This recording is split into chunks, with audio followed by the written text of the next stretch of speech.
نظم دی چې د دسمبر دا یخ او ګنګل موسم د دسمبر دا یخ او ګنګل موسم غرونو د واورې جامې واغوستلې لوړه په ټول کلي کې داسې خورا لکه تیارې د ماښامي خورې وي لمر د ناراسته شان زلمیو غوندی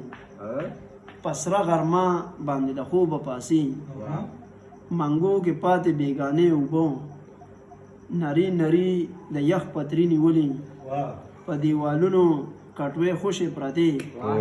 د کشمالو پکې تش ډانډې ولاړ غېږې خوارې خپلو بچیو سره مرغۍ د چوڼه واسطه نه دي سمې خلک په کور کې په ګوټونو کې ناست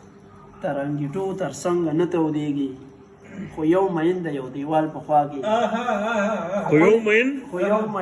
د یو دیوال په خوا کې خپلې شیرینې ته ولاړ داسې دی چې هم رپېږي هم خولې خولې دی ډېر ښه ډېر